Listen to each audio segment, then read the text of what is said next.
जी नरेंद्र मोदी के नीतियों की वजह है, ऐसा मैं आरोप कर रहा हूँ।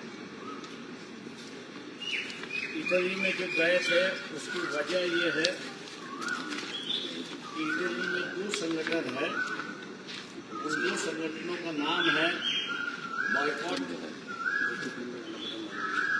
मूवमेंट है और दूसरा है नो हार्बर ऑफ पीबीएस। ये दो इटली की संगठन है कि जो इजराइल और पैलेस्टीन के अंदर जो झगड़ा चल रहा है,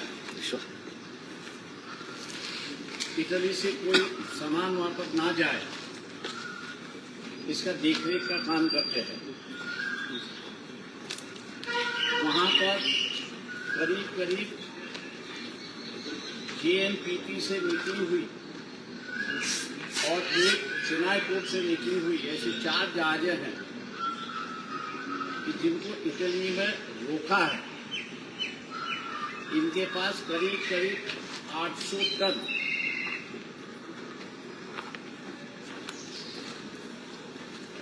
मिलिट्री ग्रेडेड स्टील इनमें है और ये स्टील जो है वो इजराइल को जा रहा है। उनका कहना है कि ये इजराइल को गया तो कम से कम 17,000 इसके शेल्स बनाए जाएंगे और पैलेस्टीन पर जो है इसका इस्तेमाल किया जाएगा और एक जेनोसाइड की वजह से है। उन्होंने इटली की सरकार को जो है प्रेशर किया क्योंकि ये पोर्ट में जितने भी कामगार है उनकी ये यूनियन है और उन्होंने कम से कम इसको विरोध किया है। ये बात दुनिया में ना फैले कि भारत जो है वो इजराइल को मिलिट्री ग्रेडेड स्टील औरंगाबाद की एक फैक्ट्री है जिसका नाम मित्तल स्टील है।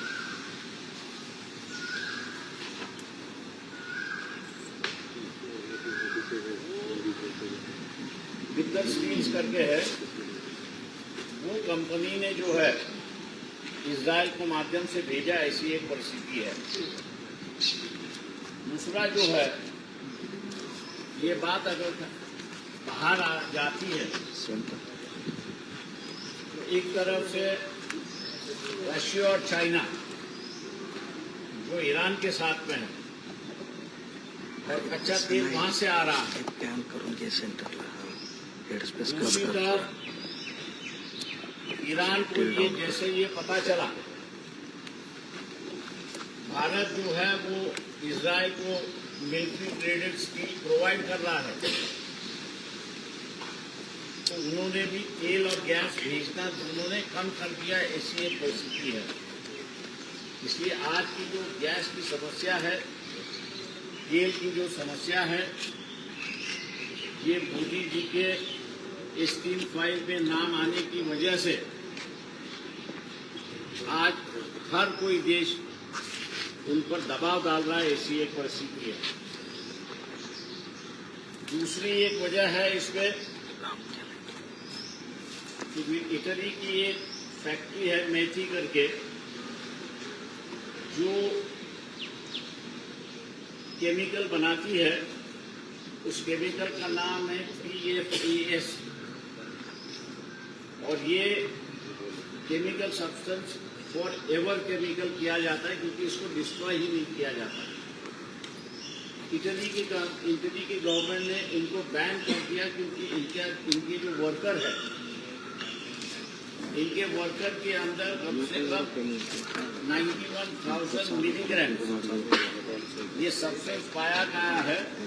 हालांकि ये सब्सटेंस सिर्फ 0.8 नैनो मिलीग्राम होना चाहिए, ऐसी एक परिस्थिति है। इस कंपनी को दोबारा जो खरीदा है हेलो इंडिया की एक कंपनी है कि जिसका नाम विवा लाइफ साइंटिस्ट लिमिटेड करके है। और ये मैंने जैसे कहा कि ये जो स्टील सप्लाई कर मिलिट्री ग्रेडेड स्टील सप्लाई कर रहा है इजराइल को। लक्ष्मी ऑर्गेनिक इंडस्ट्री इसकी सब्सिडी भी है। भारत को दोनों तरफ से कि नॉन सप्लाई करने की वजह से अमेरिका और उनके जो ग्रुप है वो अबार्चर कर रहे हैं, और दूसरी तरफ चाइना और रशिया MBS हो रहा है कब हम जिसको सपोर्ट कर रहे हैं उसके विरोध में आप स्टील सप्लाई कर रहे हो, इसकी वजह से वहां से भी गैस और तेल आना कम हो गया। ऐसी एक परिस्थिति है। ये कोई वॉर की वजह से भारत के अंदर परिस्थिति खराब हुई है ऐसा मैं नहीं मानता हूँ, लेकिन नरेंद्र मोदी ये की जो नीति है और उनकी जो छवि बनी हुई है, मैं दोबारा बीजेपी वालों से पूछना चाहता हूँ कि क्या आप ये कबूल करेंगे कि प्राइम मिनिस्टर कहीं न कहीं तो भी एक्शन में आ चुके हैं और इन पर दबाव डालकर जो भारत करना नहीं चाहता है, क्योंकि हम लोग की फॉरेन पॉलिसी है कि पैलेस्टाइन और इजराइल के साथ संबंध हो, लेकिन दोनों आपस में साथ साथ रहे, ये हम लोग की फॉरेन नीति रही है। आज उससे हम लोग अलग हटकर इजराइल को पूरी तरह से मदद कर रहे हैं और उसका नतीजा जो है भारत भुगत रहा है। ऐसी एक परिस्थिति है। दूसरी बात यह है कि ये जो कंपनी है, इस कंपनी के जितने भी मालिक है इटली में, ये सब जेल में है क्योंकि दिस इज पॉइजनस गैस है। ये फैक्ट्री की जो मशीनरी है वो दोबारा लक्ष्मी ऑर्गेनिक इंडस्ट्रीज लिमिटेड ने बेची है कि जो औरंगाबाद जालना में है, और उनकी फैक्ट्री जो है वो रत्नागिरी में आ रही है। ऐसी एक परिस्थिति है। और अपने यहाँ ये PSC के लिए कोई कानून नहीं है, कोई रूल्स बनाए गए नहीं है, और इसलिए उस केस के पेपर्स, मैथी केस के पेपर्स किसी भी इंडियन के हाथ में ना लगे, इसके लिए उसकी पैरवी करने के लिए prime minister Narendra Modi Italy गए थे। और इसलिए मैंने कहा कि उनका सीधा सीधा मकसद था कि ये जो चोरी छुपे इजराइल को मिलिट्री ग्रेडेड स्टील भेज रहे थे उसको छुपाने का, और दूसरा ये जो लक्ष्मी ने फैक्ट्री खरीदी और रत्नागिरी डिस्ट्रिक्ट में डालने जा रही है उसके पेपर्स किसी भारतीयों को ना मिले, इसकी वजह से है। ये जो दोगली राजनीति चली है, उस दोगली राजनीति का मीडिया में जगह जगह पर विरोध हो रहा है। इंडियन मीडिया इस बात को उजागर नहीं कर रहा है, लेकिन इंटरनेशनल मीडिया में ये पूरी तरह से बात खुल गई है, और हर कोई जो है वो भारत को कोस रहा है कि जहाँ जेनोसाइड हो रहा है वहाँ आप ऐसे हथियार और सामान कैसे भेज सकते हो। ये एक सवाल सबसे बड़ा हुआ है, और उसी की वजह से गैस और तेल की कमी भारत में दिखाई देती है। आम जनता से मेरा ऐलान है कि आपने सवाल करना शुरुआत करना चाहिए। भारतीय जनता पक्ष के जितने भी पदाधिकारी हैं उनसे और नरेंद्र मोदी से भी आपने सोशल मीडिया के माध्यम से सवाल पूछना चाहिए कि ये जो बात हमने बताई ये सही है गलत है, और वजह क्या है कि आपने देश की फॉरेन पॉलिसी क्यों बदली है कि जिसका नतीजा आज भारतीय हो गए। ऐसी एक परिस्थिति है। मैं उम्मीद करता हूँ कि जो भारतीय जनता पक्ष से सवाल करना शुरुआत करेंगे और धर्म की राजनीति का जो चोला पहना हुआ है उसके नीचे क्या चल रहा है, एक बात की उजागर मैंने आपके सामने की। इटली जाने का मकसद क्या था?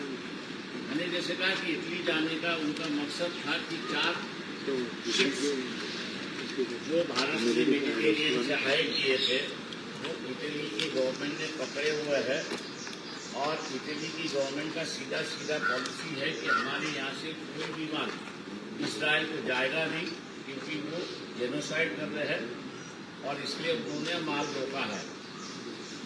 अब भारत को ये डर है कि अगर इस बात को अगर दुनिया के सामने आ गई तो देश की चीतू तो होगी, लेकिन सरकार से पूछना भी शुरुआत होगा। इसलिए इस बात को छुपाने के लिए, वो विनती करने के लिए इटली के प्राइम मिनिस्टर के पास पहुंचे। दूसरा, उस कंपनी का अधिकारियों को जेल में भेजा है, उसके पेपर्स किसी भारतीय को ना मिले, ये दो चीज़ों के लिए उनका इटली दौरा असली था। ये नॉर्वे और हॉलैंड जो है वो स्पोर्ट्स टीम था। लेकिन उन्होंने मेलोडी चॉकलेट भी वो मेलोडी के दिया। उसके बाद पीएम सोशल मीडिया पर ट्रोल होने लगे। उन्होंने जाके हंसते हंसते हुए मेलोडी को मेलोडी चॉकलेट भी दिया। ये उनकी मेलोडी मांगने का जो ये था कि ये जो मैंने गलत किया उसको तुम छुपाओ, ये उनकी मेलोडी चॉकलेट थी। मराठी सर, हेच मराठीमध्ये सांगा की पंतप्रधानांचा जो इटली दौरा आपल्याला पाहायला मिळाला त्याचं कारण काय होतं? इटलीमध्ये 2 संघटना आहेत, त्या मोठमोठी काम करतात. त्यांचं नाव जे आहे ते बॉयकॉट, डिसइन्व्हेस्ट अँड सप्लाय असं त्यांचं सर्व नाव BDS शॉर्टमध्ये म्हणतात. इम्प्रुव्हमेंट आहे. आणि दुसरी जी आहे ती no harbour for genocide, NHD. या दोन्हीही संघटना पॅलेस्टाईनमध्ये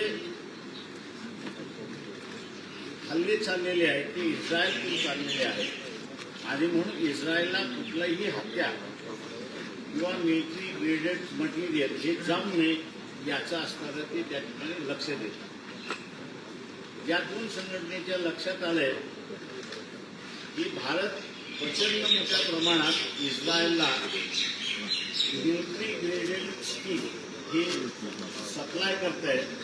त्यांनी त्यांच्या रिपोर्टमध्ये सप्लाय करणारी कंपनी जी आहे ती Lakshmi organic industries limited, Maharashtra, Aurangabad, Jalna असं त्यांनी त्याचं नमूद केलेलं आहे.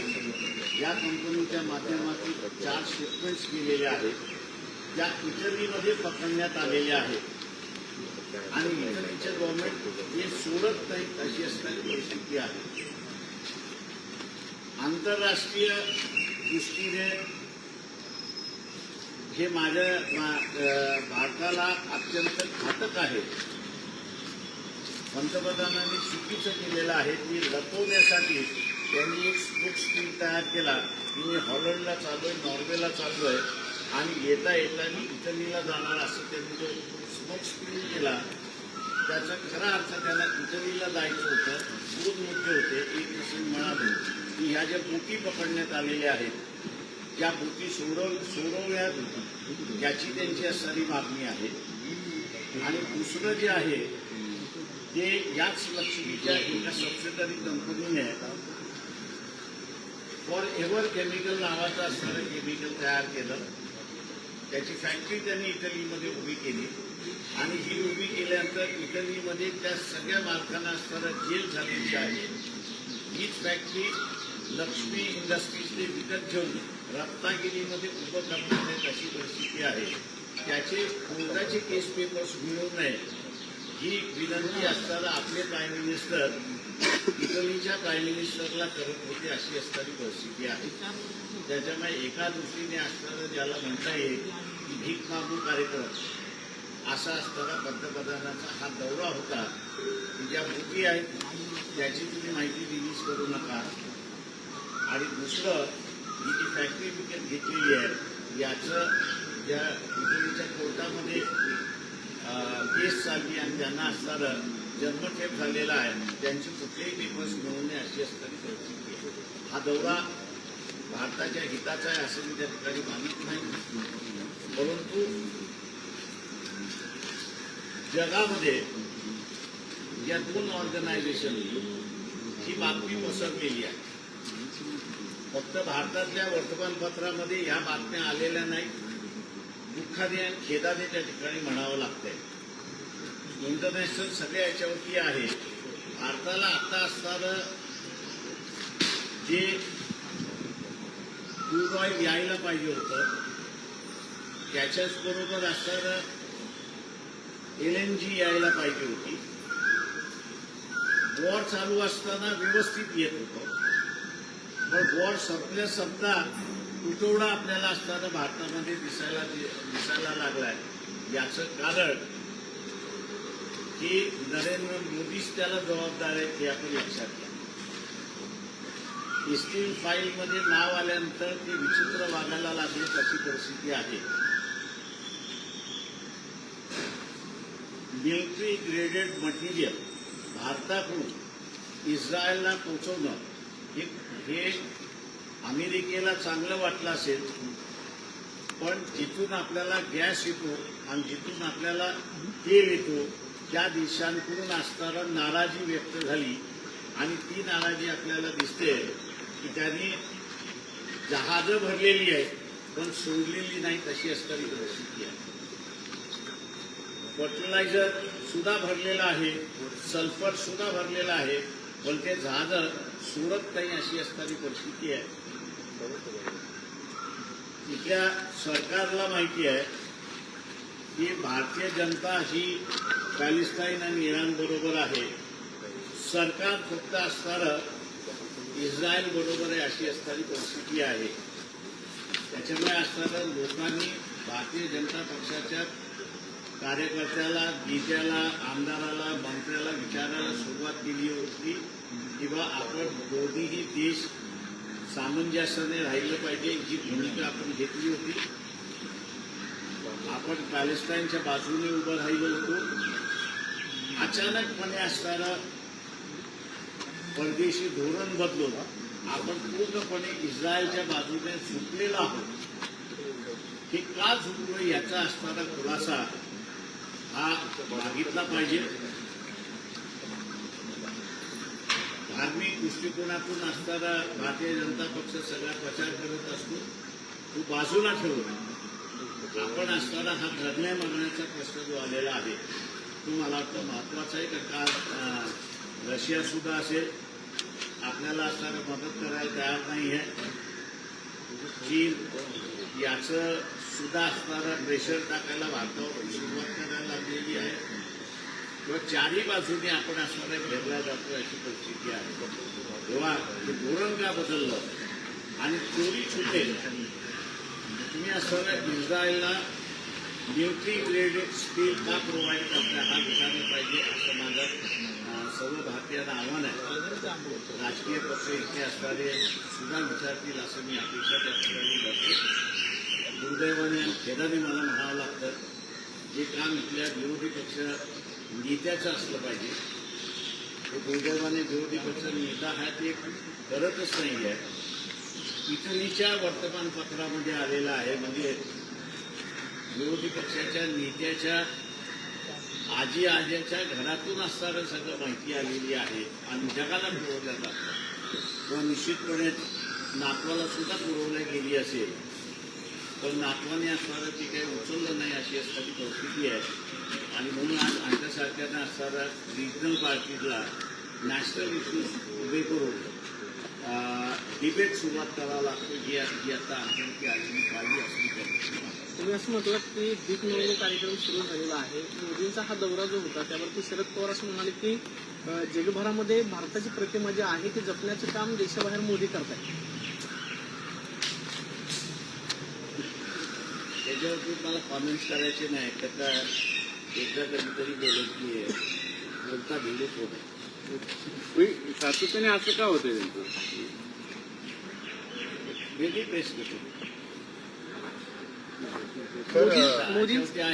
मोदींचं नाव एप्स्टीन फाईलमध्ये आलेलं आहे असं तुम्ही म्हणताय. त्याच्यामुळं एप्स्टीन फाईलच्या दबावामुळे देश मोदींवरती दबाव निर्माण करण्याचा प्रयत्न असं काय आहे एप्स्टीन फाईलमध्ये काय असं की जेणेकरून देशाचं परराष्ट्र धोरण असेल ते सगळं चुकतंय. तुम्हाला असणाऱ्या PNBचे 2 नोटिफिकेशन हे करायला सांगतो. एक ॲग्रिकल्चरला 2005 साली PNBने गव्हर्नमेंट ऑफ इंडियाचं काढलेलं स्टेटमेंट आणि आत्ता माझ्या अंदाजानं मार्चमध्ये 2026ला काढलेलं स्टेटमेंट ते बोलते असेल त्यात काही नाही. सर ह्याच्यावरती प्रश्न येणारे दुसऱ्या त्याच्यावरती तर तुम्ही म्हणताय पेट्रोल गॅस सगळ्या जी परिस्थिती निर्माण झाली देशात तुम्ही कसं पाहता पुढं काय होईल मग असं पॅनिक सिच्युएशन? मोदी साहेब म्हणतात की पेट्रोल कमी वापरा, सोनं घेऊ नका. माझी आपण मे मध्ये आहोत. माझी मार्च महिन्याची प्रेस कॉन्फरन्स जर कोणी काढली मुंबईतली तर त्या ह्याच्यामध्ये मी ह्या सगळ्या गोष्टी तिथे असणारं नमूद केलं होतं. आता असणारं मोदी म्हणतात की प्रिपेअर त्या सगळ्या ह्याच्यामध्ये माझं म्हणणं असं आहे की गॅस आणि पेट्रोल आणि डिझेल आणि खत याचा भाव आकाशाला भेटणार आहे अशी परिस्थिती आहे. आणि हे सगळं एकाच व्यक्तीचं काम आहे असं मी त्या ठिकाणी मानतो आणि ते म्हणजे नरेंद्र मोदी. कॅबिनेट ही त्यांच्याबरोबर नाही अशी असणारी परिस्थिती आहे. पण कुणीच बोलायला तयार नाही अशी परिस्थिती. डॉलरच्या तुलनेत पेट्रोल डिझेल तर ठीक आहे, ती डिपेंडन्सी आपली दुसऱ्या देशांनी, ते हे पण म्हणतात सोनं पण विकत घेतात. त्याचं काय कारण असेल?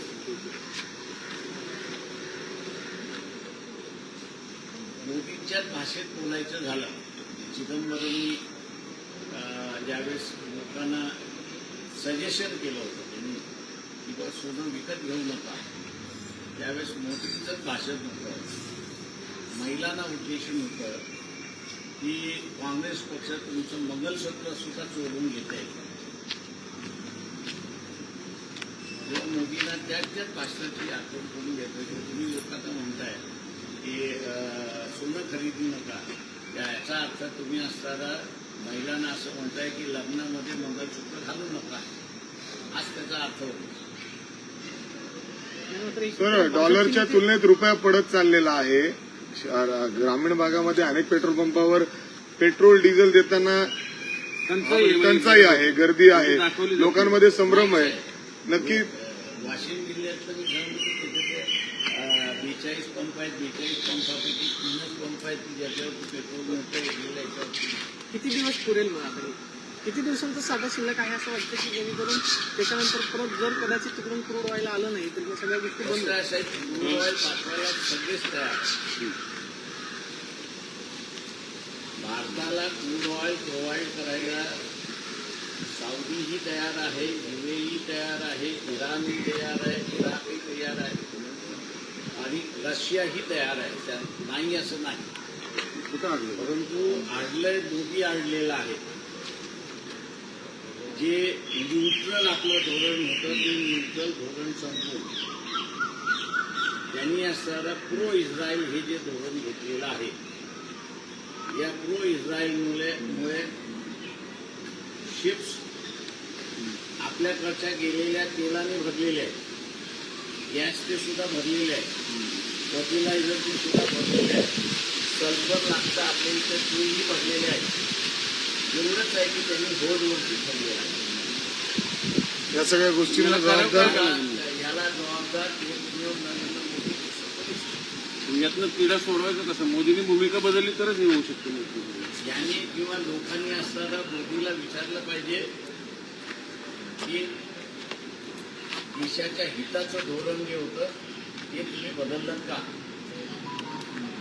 आणि दुसरा प्रश्न असा विचारला पाहिजे त्यांनी लोकांनी की एसटीन फाईलमध्ये तुमचा फक्त उल्लेख आहे, त्याच्या पुढे अजून काही आहे का? कारण आज एक ट्रम्प असं म्हणतो 24 तासात याला मी उपस्थित करू शकतो. मोदीला 4 दिवसापूर्वीचं स्टेटमेंट आहे. त्याच्यामुळे असणारा एसटीन रेकॉर्ड सगळा अमेरिकेकडे आहे.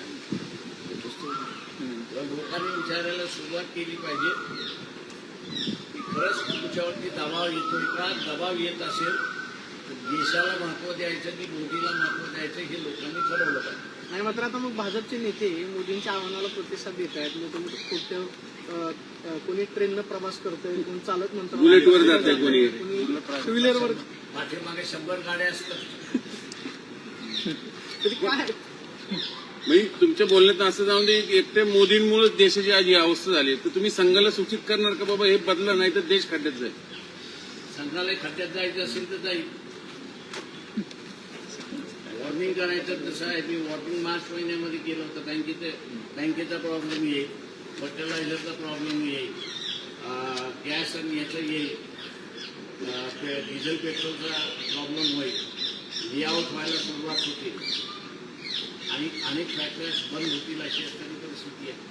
कॉक्रोच पार्टी तुम्ही बघितलंच असेल सोशल मीडियावर, लोकांचा अनरेस्ट किती त्यातनं अंदाज बाहेर पडला त्याच्यात. तर ते त्याच्यावर account ban बंद केलं केलं सर. भारतामध्ये. बॅन केलं त्याचे ब्लॉक करण्यात आलं बंद केलं. किती बॅन केलं तर लोकांच्या मनातून तुम्ही बॅन केलं का?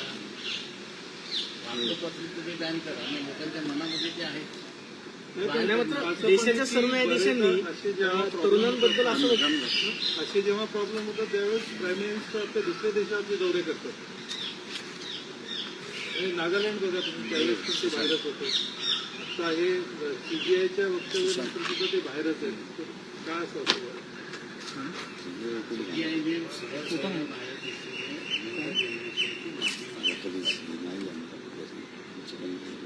एवढे CBI ड्रग्स असले पाहिजे आणि अनावधानाने माझ्याकडून गेलं आणि पिटिशन होता त्याला उद्देशून